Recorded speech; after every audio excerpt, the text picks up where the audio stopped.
ao programa Hora do Estudo Bíblico, com o doutor e professor Lehmann Strauss. Este estudo é o resultado do tempo pessoal com o Senhor, da experiência de ministério pastoral e das conferências bíblicas do Dr. Lehmann Strauss, que nos instrui e encoraja com o ensino da Palavra de Deus. Agora com você, Hora do Estudo Bíblico, na apresentação de Aurélio Campos. Muito obrigado por sintonizar o nosso programa Hora do Estudo Bíblico de hoje. Queridos amigos, gostaria de lembrar a vocês que suas orações e ofertas são essenciais para que este programa continue. Quero agradecer àqueles que escreveram para nós, especialmente aqueles que mandaram suas ofertas para o sustento deste programa. Você é a vida do nosso programa de rádio. Sem você não podemos continuar. Não vamos ficar aqui pedindo ofertas, apenas estamos contando a Deus as nossas necessidades, pois sentimos que esta é a forma correta de fazer isto. Vamos orar agora para continuar em nosso terceiro estudo nesta série intitulada Como é Deus? Ou será que existe um Deus a ponto de podermos conhecê-lo? Vamos orar. Nosso Pai Celestial, pausamos agora mais uma vez para perceber a Tua graça, cada evidência de Tua misericórdia. Nós te agradecemos, Senhor, pelas muitas pessoas que estão sendo abençoadas através deste ministério. Por aqueles que fizeram profissão de fé em Cristo, e te agradecemos por aqueles que estão sendo ajudados, fortalecidos e edificados, tendo as suas perguntas respondidas. Senhor, nós oramos, ó Pai, para que Tu nos dê uma boa ministração neste dia. Que hoje haja algo que faça diferença nesta série, que vai nos trazer bênçãos, edificação, instrução e salvação. Pois em nome de Jesus que oramos. Amém. Vamos ver hoje algumas evidências nesta questão de Deus na criação. Vamos agora começar a levantar a seguinte questão em nosso estudo. Como podemos dar conta desta organização na criação? Estamos lidando com o fato de que os cientistas têm feito estudos tremendos na organização do vasto universo sobre nós. Mas a questão é, como vamos dar contas disso? Bem, pessoalmente eu sinto que tanto a origem quanto a organização do universo estão inseparavelmente ligados.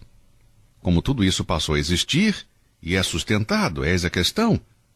Vou ser bem ousado em declarar que o cientista que nega a palavra de Deus sobre a criação, a saber, no princípio Deus criou os céus e a terra, não pode de forma inteligente narrar estes fatos. Eu não estou tentando provar Deus pelo processo intelectual, pois pelo que sei, isso jamais foi feito antes e provavelmente jamais será feito. O ser finito jamais conseguirá provar o infinito. O que eu estou dizendo é que o universo é mantido e sustentado em perfeita ordem. Você pode explicar tudo isso longe do ponto de vista cristão, se quiser. Eu procurei alguns livros de ciência até a minha cabeça doer e tudo que achei são teorias e mais teorias, conjecturas e discordâncias. Mas quando eu li os primeiros versos da Bíblia, fiquei satisfeito porque encontrei uma declaração, uma afirmação sem paralelo em majestade e compreensão. No princípio criou Deus os céus e a terra. Agora, a importância primária da Bíblia está no registro dos fatos. Na Bíblia há tudo que satisfaça a mente mais inquiridora até a mente mais simplória e honesta. Eu firmo o pé e declaro, sem medo de errar, que eu creio na inerrância da palavra de Deus. Eu creio numa das verdades básicas que nossa fé em Cristo está ligada à palavra de Deus.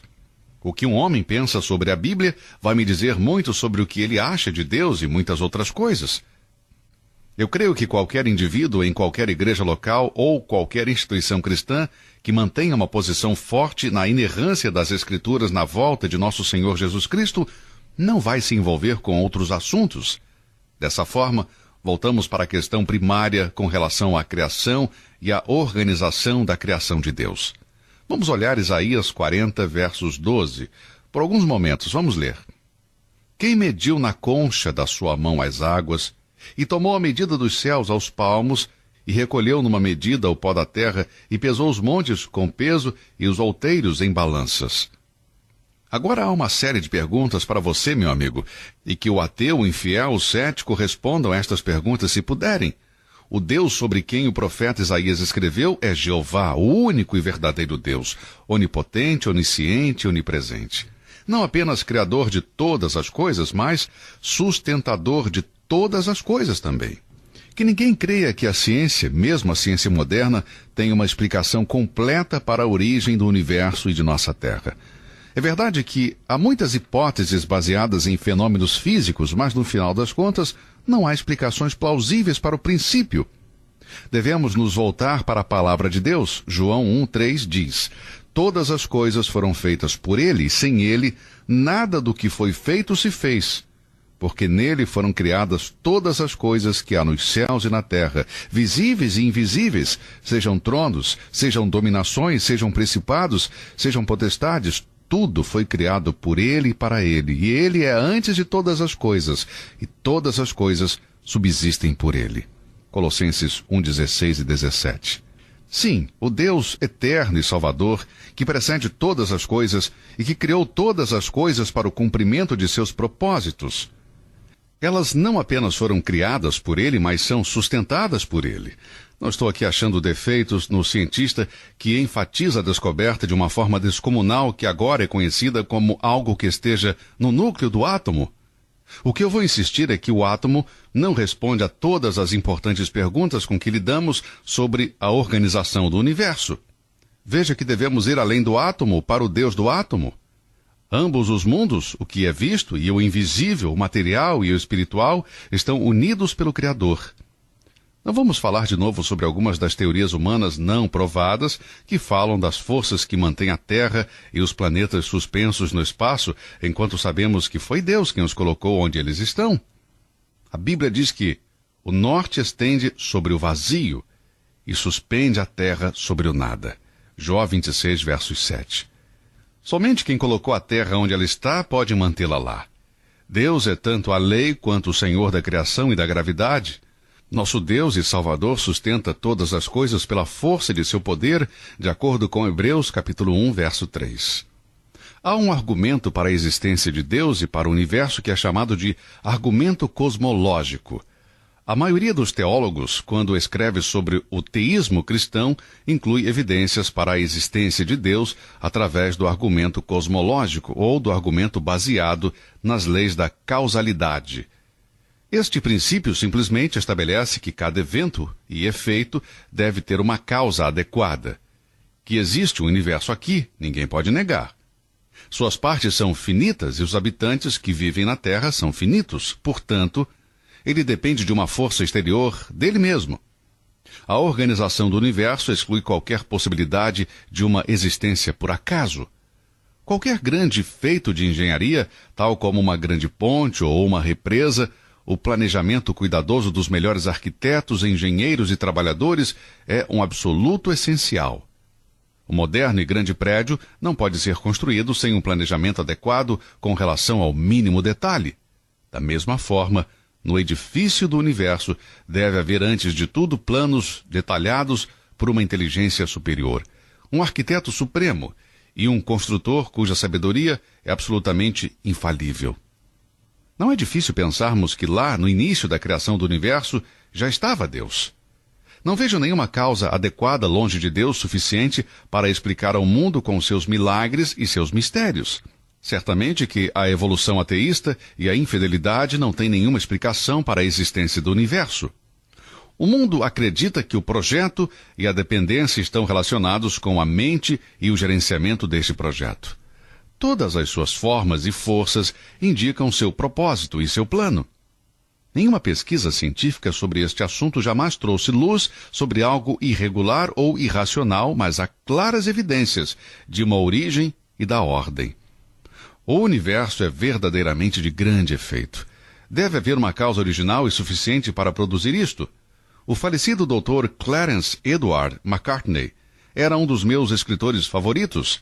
Eu nunca o ouvi pregar pessoalmente, mas li praticamente todos os seus livros e ouvi muito falar dele.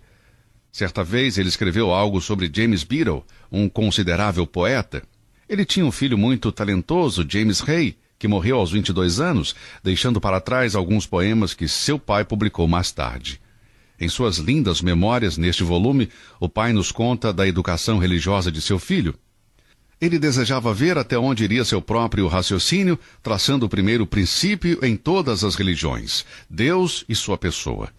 Quando o menino tinha 5 anos de idade, ele já conseguia ler, mas ele não recebia nenhuma aula particular a respeito de Deus. Um dia seu pai plantou as 3 letras iniciais do nome do menino no gramado do jardim com sementes. 10 dias depois, o menino entrou correndo chamando o pai para ver. O pai sorriu com a notícia e, já inclinado a deixar para lá, o menino insistiu. Ele insistiu para que o pai fosse até lá, dizendo que queria lhe mostrar algo.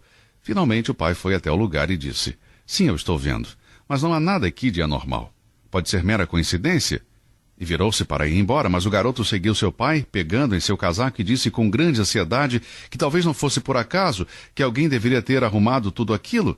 Como as iniciais de meu nome poderiam crescer naquele jardim na ordem perfeita? Então seu pai disse a ele: "Então você acha que as letras iniciais não poderiam aparecer por acaso?" "Sim", disse o filho com firmeza. "Isso é o que eu acho." "Então olhe para você mesmo", seu pai respondeu. "Considere as suas mãos e dedos, suas pernas, seus pés e os outros membros. Eles estão em seus lugares e são úteis para você?" O menino respondeu que sim. "Você apareceu por acaso?" perguntou o pai. "Não", respondeu o menino. "Não pode ser assim, alguém me fez." "E quem foi esse alguém?" perguntou o pai. Beryl agora tinha chegado ao ponto que tinha em mente, vendo o raciocínio do menino, que aquilo que se destacava deveria ter uma causa, que aquilo que é formado com regularidade deve ter uma causa inteligente. Ele deu o nome de um grande ser, Deus, que fez a ele e tudo mais no mundo. Então o menino ficou convencido. Bem, a Bíblia diz em Hebreus 3:4, porque toda casa é edificada por alguém, mas o que edificou todas as coisas é Deus. São Tomás de Aquino cria que este verso é suficiente para se fundamentar o axioma de que cada efeito pressupõe uma causa. Ele argumenta que todo movimento que movimenta o universo implica em um movimentador primário e que ele é Deus. Os cientistas concordam que os átomos devem ter um movimento próprio ou um movimentador primário. O Sr. Eldridge já afirmou isto dessa maneira. Ele disse que o universo não poderia ser eterno, mas deve ter um princípio, se tornando uma máquina de movimento gigantesco que operam, teoricamente, uma quantidade de energia circulante num sistema aberto, sem a adição de energia exterior. Sabemos, porém, que não há nenhum movimento perpétuo produzido pelo homem. Cada aparelho mecânico produzido pelo homem deve finalmente voltar seu estado de repouso. Por quê? Porque há perda de energia devido à fricção. E nem os movimentos dos planetas no universo são para sempre. Caso contrário, a existência do Criador eterno dispensaria qualquer dificuldade. Um universo sem Criador deixa um problema sem resolução, com todo não crente. Mesmo que não seja favorável a se abandonar os estudos científicos, eu recomendo que cada pessoa considere a revelação de Deus e aceite o que Deus já escreveu em sua palavra, se tornando um daqueles que, pela fé, compreendem que o mundo foi formado pela palavra de Deus. É certo de que alguma coisa sempre existiu desde a eternidade, mas não é a matéria que é eterna. Uma vez que a matéria não pode se mover espontaneamente, chegamos em um ponto principal em que um ser eterno, independente do universo, criou tudo e sustenta o universo. Este é o argumento cosmológico, o argumento de causa e efeito. Eu creio que a Terra e toda a Terra foi criada por Deus. Se existe outro argumento, é o que chamamos de argumento antropológico. A antropologia é uma palavra que tem sido usada há longo tempo pela ciência em geral. Quero lhe apresentar minha premissa e depois seguir em frente com o meu assunto. A premissa é simplesmente que o estudo tanto dos aspectos físicos como psicológicos do homem levarão ao aluno de mente aberta a crer na existência de Deus. Vou afirmar isso mais uma vez. Esta é a premissa. O estudo tanto dos aspectos físicos como psicológicos do homem levarão ao aluno de mente aberta e inteligente a crer na existência de Deus. Creio que é intuitivo perceber isso pela mente sem qualquer intervenção de qualquer processo mental. Assim quero falar a você sobre como crer na existência de Deus de forma intuitiva. Para que uma coisa seja intuitiva, deve ser percebida pela mente rapidamente, sem qualquer intervenção de qualquer processo mental. Mas quando a fé pode ser intuitiva? Immanuel Kant disse na Crítica da Razão Pura: a necessidade e a universalidade dos testes infalíveis para a distinção pura e o conhecimento empírico estão inseparavelmente conectados um com o outro. Se eu creio que Deus é universal e necessariamente há uma parte do homem que pode se dizer como intuitiva. Tive um amigo há alguns anos atrás que foi de grande ajuda para mim. Ele foi um famoso pastor presbiteriano e missionário que passou mais de 50 anos trabalhando entre os muçulmanos. Seu nome era Samuel Zeiner. Minha esposa e eu tivemos o privilégio de partilhar algumas semanas com o Sr. Zeiner, deveria dizer Dr. Zeiner, na velha montanha do Instituto Bíblico no Lago George, em Nova York, alguns anos atrás. Eis que o Dr. Zeiner escreveu em seu livro, A Origem da Religião. Ele disse: duas grandes concepções são concordes entre os cientistas modernos. Uma delas é sobre a unidade da raça humana e a outra sobre a essencialidade da religião no homem. O homem é muito parecido em todos os lugares, da China ao Peru. Ele tem sido sempre um religioso incurável. A própria humanidade encontra as suas raízes em Deus. Este é um grande depoimento deste grande missionário estadista. Veja que crer em Deus é tão velho quanto os mais antigos registros da existência humana. Não apenas no homem civilizado, mas do homem que viveu nos tempos mais remotos. A ideia de Deus está entre as tribos mais primitivas, nas regiões mais remotas da Terra, e isto marcado pela espontaneidade. Os selvagens primitivos podem ser teístas, tanto quanto alguns cristãos modernos hoje em dia. E estes pagãos chamam Deus os seus deuses cujos atributos eles não atribuem a ninguém mais. O Ser Supremo é chamado de vários nomes em largas áreas afastadas, mas os missionários que visitam as tribos mais remotas da Terra nos dizem que os homens de todos os lugares, embora selvagens, creem num Criador do homem e do universo. Fracassamos quando tentamos encontrar uma pista como quando ou qual a forma em que a ideia de Deus originou-se na humanidade. As tradições mais antigas indicam que a humanidade começou a existência em harmonia com Deus, o Ser Supremo. Já ouvi missionários de muitas partes do mundo, e todos testificam que os pagãos de todo lugar têm conhecimento de Deus. Não meramente como uma ideia abstrata, mas tal conhecimento torna a sua imoralidade ainda mais inexcusável. As pessoas mais depravadas que conheço são aquelas que vivem no pecado, são passíveis de punição por um poder maior. Não estou dizendo que cada filho tem uma concepção de Deus formada em sua mente. Não é isso que eu estou dizendo. Eu defendo ainda que a mente humana, mesmo quando desenvolvida em seu maior potencial, estão em suas melhores condições, ela jamais conseguirá ter uma concepção completa de Deus. Eu estou dizendo que a ideia de Deus se auto-manifesta de forma universal como a luz do dia. Um homem pode ter olhos, mas jamais enxergar conquanto que ele esteja preso numa caverna escura. O homem pode possuir a ideia intuitiva de Deus e ainda assim ser incapaz de qualquer análise ou compreensão da ideia de Deus. Alguém pode argumentar que se a ideia de Deus é intuitiva e reconhecida por todos os seres humanos em condições normais, qual seria o valor de um livro que argumenta provar a existência de Deus? Eu mesmo seria o primeiro a lidar com essa questão. Quero testificar o valor destes estudos em minha própria vida. Muita coisa mudou em minha vida. Primeiro, eles me forçaram a um estudo diligente em busca de saber mais sobre aquele que me criou e para quem eu devo responder pela maneira que vivo minha vida. Em segundo lugar, estes estudos já me fortaleceram pessoalmente quando as forças do mal encerraram sobre mim para me fazer crítico e cético. Meu reconhecimento intuitivo de Deus já foi grandemente fortalecido. Posso distinguir entre o conhecimento inato de Deus e o conhecimento adquirido de Deus. A ideia de Deus está certamente no homem, mas é incapaz de produzir conhecimento sobre o Criador e o Provedor até que Deus seja estudado em sua palavra e em suas obras. O conhecimento intuitivo de Deus foi dado por Deus sem compulsão ou restrição. Mas o maior conhecimento sobre Deus é adquirido como resultado de um estudo, reflexão e oração, o exercício dos processos de aprendizado. O fato apenas de se saber que existe um Deus não me satisfaz. Eu desejo conhecer a Deus de forma experiencial, saber por que eu creio em Deus. No mundo todo, há milhões de pessoas que ficam de pé nas igrejas e recitam a bem conhecida oração do credo, chamado Credo Apostólico. Começa assim: creio em Deus Pai Todo-Poderoso.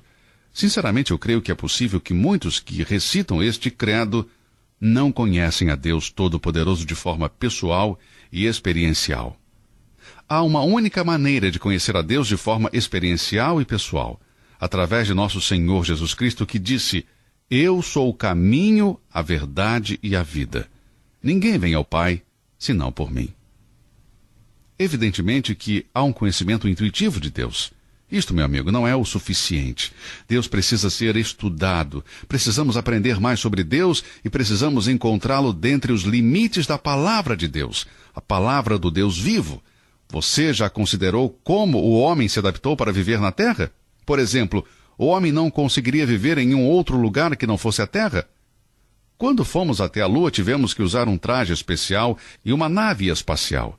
Sem estes equipamentos, o homem não poderia jamais chegar até a Lua. Vamos agora considerar a adaptabilidade do homem na Terra. Qual é a adaptabilidade? Bem, a adaptabilidade é a maneira como que as partes se encaixam na vida de seu ambiente. As guelras de um peixe permitem que o peixe obtenha oxigênio da água. Os ossos ocos e leves de um pássaro o tornam adaptados para o voo nas alturas. A clorofila das folhas é uma adaptação para que elas usem a energia do sol para manufaturar alimento. Os pés esponjados dos camelos são feitos para andar pelas areias e rochas quentes do deserto. Os animais que possuem o bico pontiagudo preparado para quebrar sementes fazem isto para sobreviverem destas sementes. Os olhos, as orelhas, os pés, as mãos, os dentes, as glândulas sudoríparas, o cérebro, o sistema digestivo e as muitas partes do homem são meras adaptações para este ambiente em particular. Vemos evidências desta adaptação em volta de nós. A Terra parece estar adaptada a nós. A Terra parece estar adaptada a nós e aos outros animais, e eles parecem estar adaptados à Terra. O solo está adaptado para produzir coisas que são essenciais à vida física. Os pulmões estão adaptados ao ar e os pássaros estão adaptados para flutuarem no ar, assim como os peixes estão adaptados a viverem no oceano. Em todas as coisas vemos adaptação. Uma adaptação, pelo que sabemos, indica inteligência e projeto. Inteligência e o projeto não são propriedades da matéria, mas são atributos do espírito. Onde há inteligência, há também uma mente, e onde há um projeto, há também o resultado da inteligência, e deve ser um projetista.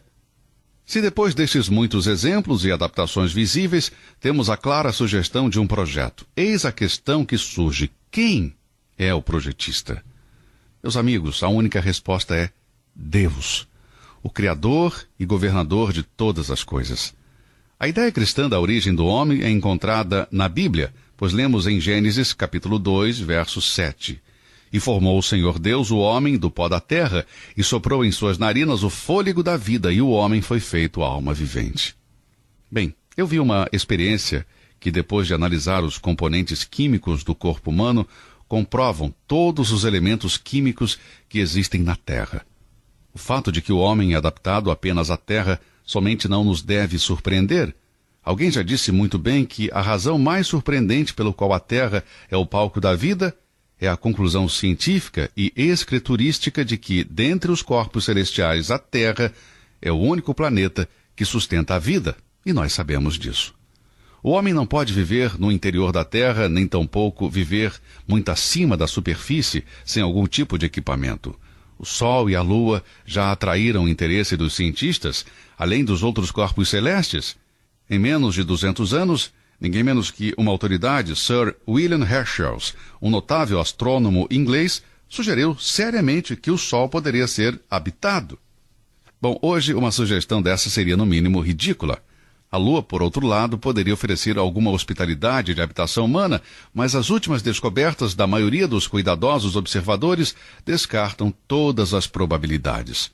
A diferença de pressão seria a razão desta impossibilidade. Tanto a massa quanto o volume da Lua são apenas uma fração do planeta Terra. A gravidade da superfície é muito menor que a da Terra. Assim, qualquer objeto pesaria apenas 1/6 na Lua do que pesaria na Terra. Um homem que desse um passeio na Lua, em uma passada caminharia de 15 a 18 passos de uma passada só. Por outro lado, como é natural para o homem em sua adaptação na Terra? Creio que estes são os fatos que são mais informativos. Eles nos mostram algumas coisas. Não somos criaturas por acaso, mas o Deus que criou os céus e a terra colocou a criatura humana sobre a terra. Deus já tinha um propósito de colocar você e eu sobre a terra. A maior de todas as tragédias que poderiam acontecer a qualquer ser humano seria viver e morrer na terra e fracassar em descobrir o propósito de Deus em nos colocar aqui. Meu amigo, Deus quer salvar você e tem um plano e um propósito para a sua vida. Foi por isso que ele mandou o Senhor Jesus a esta terra. Ele jamais foi mandado a outro planeta. Cristo não morreu por criaturas de outros planetas, se é que existem seres em outros planetas. Ele morreu pelos homens desta terra. Morreu por mim e por você, os filhos de Adão. Se você jamais confiou no Filho de Deus como seu Salvador, receba-o. E você não apenas vai conhecê-lo hoje, mas vai conhecer o Deus da Bíblia, o Deus Pai de nosso Senhor Jesus Cristo. Bom, vejo que meu tempo está acabando e, se Deus quiser, estaremos de volta no próximo programa nesta mesma emissora. Continue a olhar para o alto. Que Deus o abençoe e até o próximo programa. Você ouviu Hora do Estudo Bíblico com o professor e doutor Lehmann Strauss, na apresentação de Aurélio Campos. Se você deseja ouvir novamente esta mensagem, visite a nossa página na internet www.bbnradio.org. Fica o convite para você nos acompanhar amanhã, neste mesmo horário, aqui na BBN. Hora do Estudo Bíblico é uma produção da BBN.